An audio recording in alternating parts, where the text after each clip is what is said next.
Diwali bonanza for central government employees. Union cabinet approves 5% hike in DA. Around 50 lakh employees and 62 lakh pensioners to be benefited. Also decides to relax till 30th November 2019 the mandatory requirement of Aadhaar seeding for release of benefits under Pradhan Mantri Kisan Samman Nidhi. Union cabinet approves inclusion of 5,300 displaced families of Jammu and Kashmir 1947 in the rehabilitation package approved by the government in 2016. Families who initially opted to move outside J&K and settle in other parts of the country but later returned and settled in the state will be benefited. Each family to be given rupees 5.5 lakh rupees. Chinese President Xi Jinping to visit India from October 11 to 12th for the second informal summit with Prime Minister Narendra Modi. Summit to provide an opportunity to the two leaders to continue their discussions on issues of bilateral, regional and global importance. Both the nations are celebrating 70th year of diplomatic ties.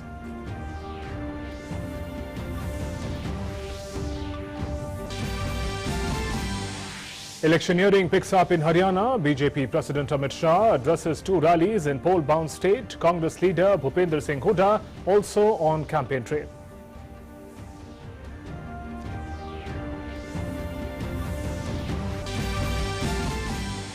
In Jammu and Kashmir, today is the last day of filing of nominations for the election to chairpersons of block development councils.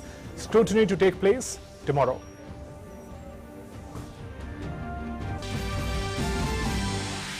In international news, Nobel Prize in Chemistry awarded to 3 scientists for development of lithium-ion batteries.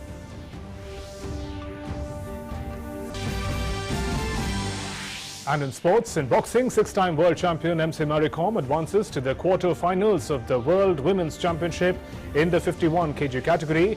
Jamuna Boro also marches into the quarter-finals.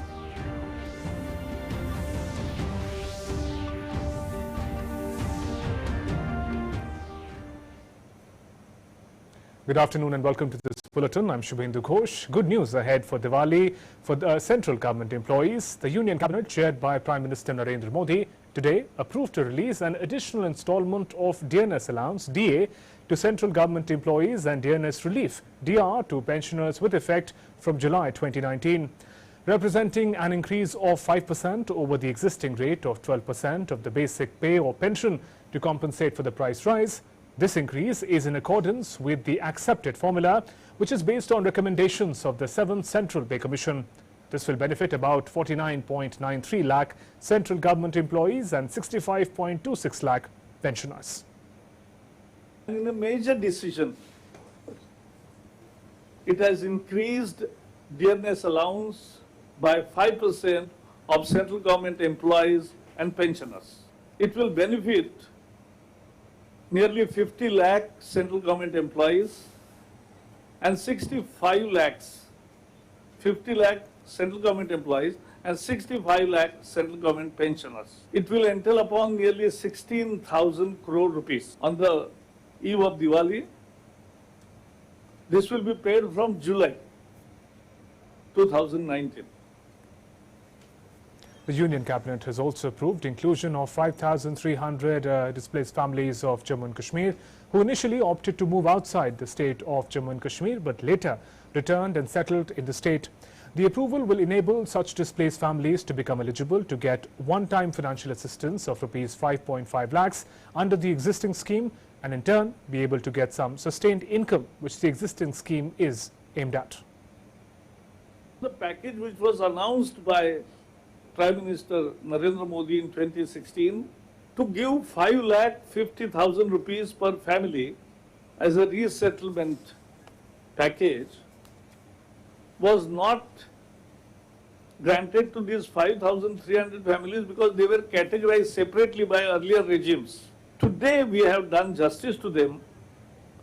Today we have removed that injustice. And now all these 5,300 families will also get 5,50,000 each family. And this is historical wrong being corrected. The government has also extended the Aadhaar seeding date to avail rupees 6,000 benefit under Pradhan Mantri Kisan Samman Nidhi scheme till November 30th. The decision was taken in the meeting of the Cabinet Committee on Economic Affairs chaired by Prime Minister Narendra Modi. ये दुनिया की अनोखी योजना है। 87,000 करोड़ रुपए 14 करोड़ किसानों के लिए मंजूर किए हैं। उसमें लगभग आधे 7 करोड़ के लगभग किसानों को पैसे जा चुके हैं। तो ये काम शुरू है।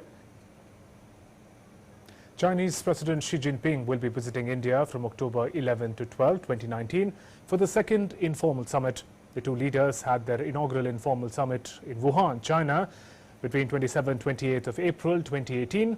The forthcoming Chennai informal summit will provide an opportunity to the two leaders to continue discussions on overarching issues of bilateral, regional and global importance, and also exchange views on deepening India-China closer development partnership.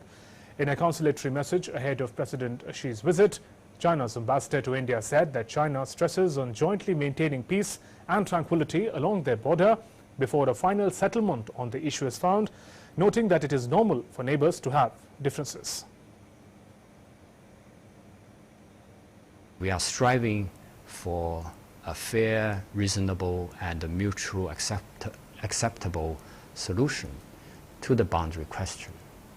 And before the final settlement of the boundary question, we need to jointly maintain peace and tranquility in the border areas. Here I would like to point it out that it is normal for neighbors to have differences. And speaking about the informal meetings between the two leaders, Ambassador also said there has been indication that the second informal summit between PM Modi and President Xi Jinping may focus on ways to further enhance peace and tranquility along the borders. I may say that over the past year after the Wuhan summit, the two sides have actively implemented the important consensus reached by the two leaders. And we are upgrading and improving the quality of China-India relations. And on trade relations, the Chinese ambassador asserted that both Asian giants should forge greater cooperation to boost trade and investment. China and India enjoy huge potential and broad prospects for economic and trade cooperation. So we from China encourages Chinese companies to invest in India and hopes that India will provide a more fair, friendly and convenient business environment for Chinese companies to operate in India. Meanwhile, China has significantly modified its position on the Kashmir issue by omitting its recent references to the UN Charter and Security Council resolutions in the matter. Chinese Foreign Ministry spokesperson Zhang Shuang said that New Delhi and Islamabad should take the bilateral route to resolve all issues.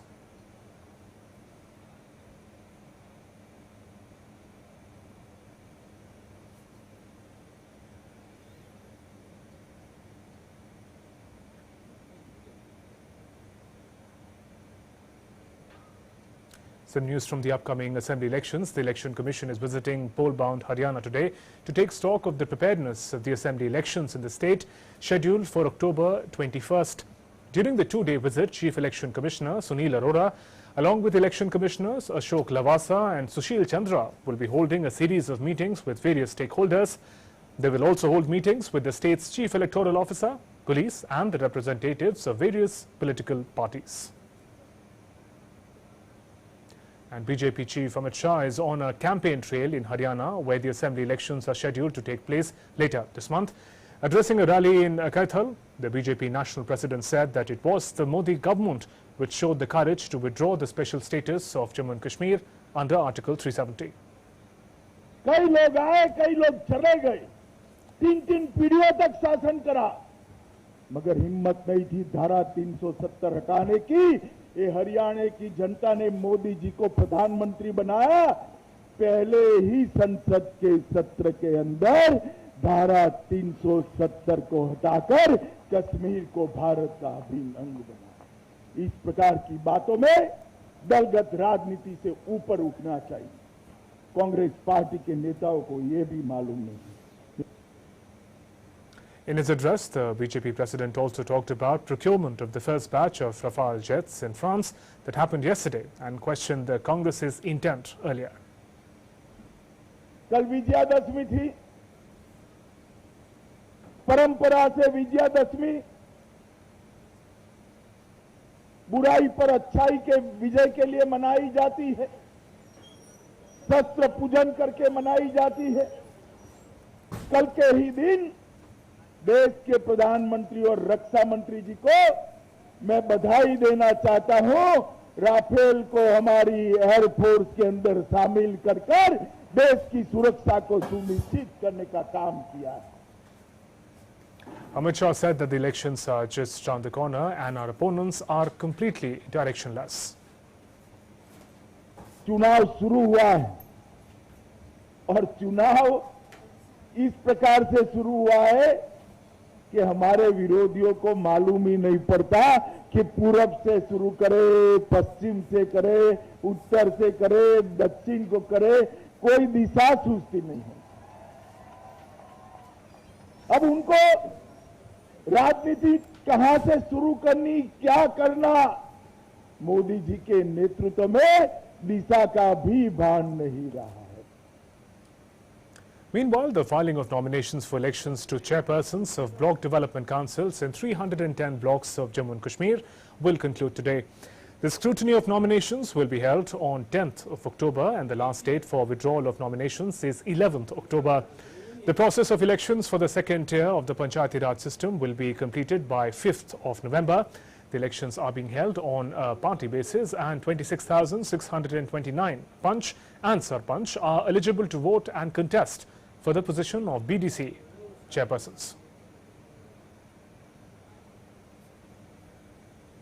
Union Minister Ravi Shankar Prasad today visited Patna Medical College and Hospital to inquire about the well-being of the dengue patients being treated there.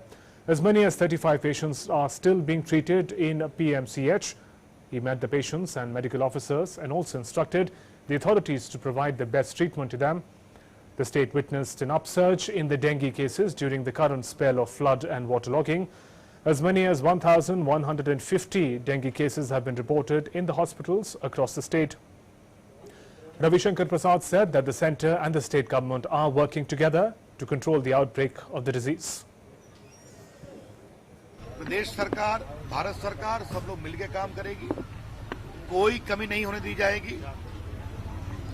हमारे party के कार्यकर्ताओं ने, युवा मोर्चा के कार्यकर्ताओं ने यह भी आग्रह किया है, किसी को ब्लड की आवश्यकता होगी वो ब्लड भी दिया जाएगा।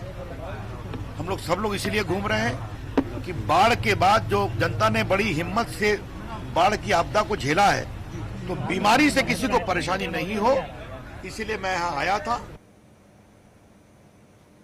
Patna Medical College and Hospital Administration has clarified that the reports of dengue outbreak as such is false. Patna medical college में आज की तारीख में 16 मरीज भर्ती हैं और सबों का इलाज चल रहा है। डेंगू के बारे में जो एक भ्रांति फैल गई है कि ये पटना में महामारी के रूप में उभर कर सामने आई है, उसको पटना के बहादुर जनता ने और स्वास्थ्य विभाग की टीम ने और आपके जागरूकता ने झूठा प्रमाणित किया है। क्योंकि 26 तारीख से जब से पटना में पानी आया और पानी के जाने के बाद, जमाव के बाद आज तक पटना मेडिकल कॉलेज में जो राज्य का शीर्ष अस्पताल है और पूरे बिहार से मरीज आते हैं, टोटल 119 मरीज यहाँ आए हैं। और इतनी बड़ी संख्या ये नहीं है क्योंकि सामान्यतः इन दिनों इसी संख्या में मरीज आते हैं। Some other news now. On the second day of his France visit, Defence Minister Rajnath Singh reached the engine manufacturing facility at Safran in Villaroche near Paris. Rajnath Singh also met the workers of the factory and listened to their experiences. Safran is known for its engine making capabilities. They've also developed the engine for the Rafale jet.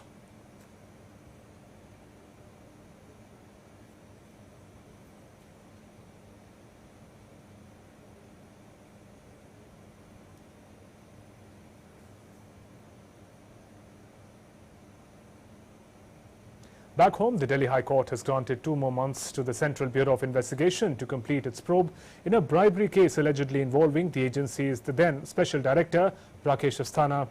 Justice Vibhu Bakru today made it clear that no further time will be granted to the agency to complete the investigation in the case.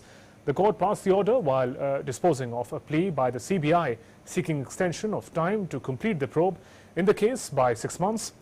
Additional Solicitor General Vikramjit Banerjee, representing the CBI, said letters rogatory have been sent to the US and UAE and the response is awaited, due to which the investigation could not be completed. He urged the court to grant 3 more months to complete the probe. Astana was booked on allegations of criminal conspiracy, corruption and criminal misconduct under relevant sections of Prevention of Corruption Act. Some international news. Let's talk about the Nobel Prize winners. The 2019 Nobel Prize in Chemistry has been awarded to John B. Goodenough and M. Stanley Whittingham and Akira Yoshino for the development of lithium-ion batteries. It has revolutionized the world of technology. The batteries power everyday products such as smartphones, laptops, and even electric vehicles. The work of this year's chemistry Nobel laureates led to the development of the lightweight, hard-wearing battery that could be charged hundreds of times before its performance deteriorates. The White House has officially refused to cooperate with the impeachment inquiry against President Donald Trump. A letter sent to Democratic leaders rejected it as baseless and constitutionally invalid. 3 Democratic-led House committees are investigating President Trump. The inquiry is trying to find out if President held back aid to Ukraine to push it to investigate Joe Biden, who's running for the Democratic presidential nomination. The letter came shortly after the Trump administration on Tuesday abruptly blocked a key witness in the Ukraine scandal from appearing before a congressional impeachment inquiry. In Australia, about 500 firefighters were battling wildfires in eastern Australia that have destroyed up to 30 homes. More than 40 bushfires were burning across New South Wales state. More than 100,000 hectares have been burnt, with small village of Rapville population about 250 among the worst affected. About 50 people sheltered in local school overnight. Some people had taken to hospitals with minor burns and breathing difficulties. Rain is expected across northern South Wales on Friday. Some news from the UK. MPs will be called to Parliament for a special Saturday sitting in a decisive day, the future of Brexit. Parliament will meet on 19th October after a crunch EU summit, seen as the last chance for the UK and EU to agree a deal ahead of the 31st October deadline. If a deal is agreed, Boris Johnson will ask MPs to approve it. But if not, a range of options could be presented. MPs will have to agree a business motion in the House of Commons for sitting to take place. And in sports, after a 203-run win against South Africa at Visakhapatnam, India would want to continue their dominant home run and seal the series with a win in the second test in Pune. On the other hand, the visitors would aim to secure their first win on the Asian soil in about 4 years and also keep the series alive. Clash in the second test starting from Thursday. Virat Kohli's men ticked almost all boxes during their 203-run win in the opening encounter in Visakhapatnam, and they would like to maintain the same intensity in their bid to seal the series in Pune. It is difficult to improve upon a perfect show, but trust Kohli to find a new challenge for his team in his pursuit of excellence. Rohit Sharma's 2.0 blockbuster re-entry into Test arena as an opener with twin hundreds worked wonderfully well, with Mayank Agarwal also showing signs of making every chance count, as he did with his maiden double hundred in Visakhapatnam. India's opening woes, at least for the next 4 tests, have been taken care of. While India, unless forced by an unforeseen injury, are unlikely to change their playing 11, South Africa might be tempted to drop one among Senuraman Muthaswamy and Dane Pete, who were taken to the cleaners by the Indian batsmen. If Pete is dropped, the Proteas could be tempted to try Lungi Nigiri, who could make a difference with his pace and movement. The key for the Proteas would be to bat first and bat big, if they are to have any hopes of causing an upset. In any case, it will be an uphill battle for the visitors. Sports Desk, DD News. And in boxing, Indian boxer Jamuna Boro stunned the 5th seed Oedat Sufo in the last 16 stage to enter the quarterfinals of the World Women's Boxing Championship on Wednesday. Boro defeated the Algerian and African Games gold medalist 5-0 in the 54 kg to make it to the last 8 and be just 1 win away from securing her maiden world medal, that too on debut. The 22-year-old employed with Assam Rifles is a gold winner from this year's India Open. She was a bronze medalist at the 2015 Youth World Championship. Earlier, six-time champion and third seed MC Maricom had advanced to the quarterfinals of the 51 kg after winning her opening bout.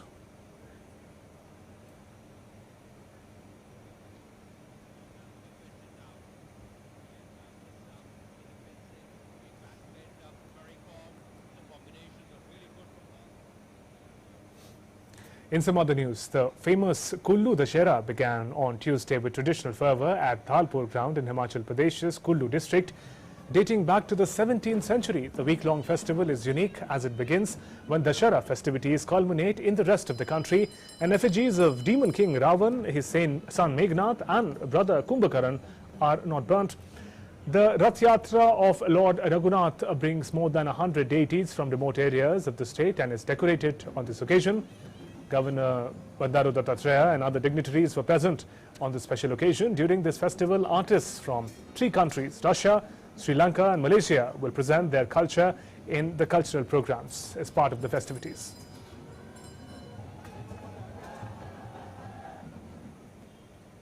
And people of Himachal Pradesh's Rampur are being informed about the importance of girl child under the Beti Bachao, Beti Padhao scheme. Through organizing various religious programs, an attempt is being made to bring about a change in society through girl child.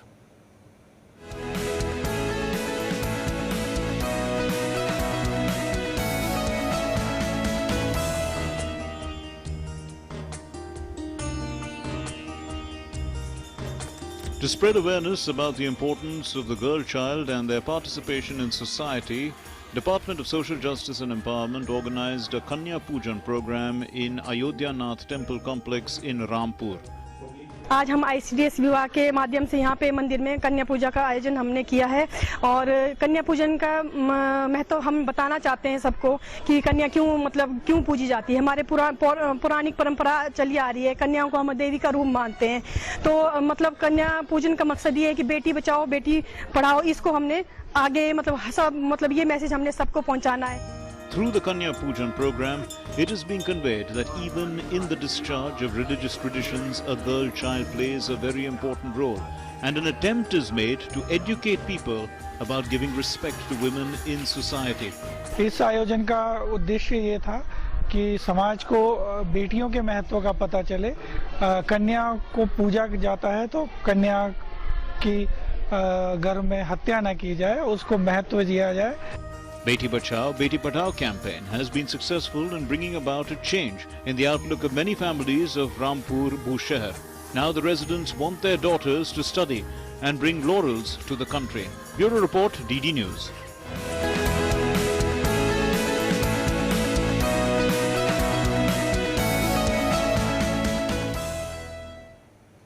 Acting as a game changer in addressing the special needs of senior citizens, a day care cum recreation centre for senior citizens has been inaugurated in Leh.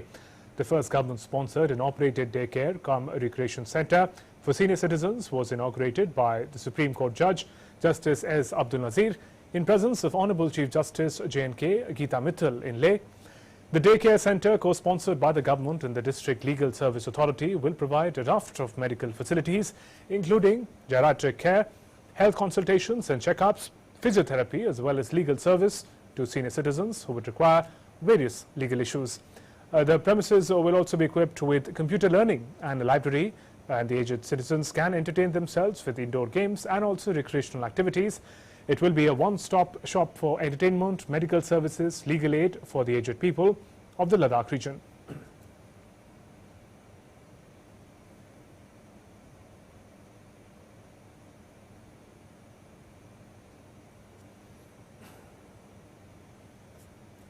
आप सबके लिए एक सुविधा create की गई है और सोच के कि और क्या ज़रूरतें हो सकती है।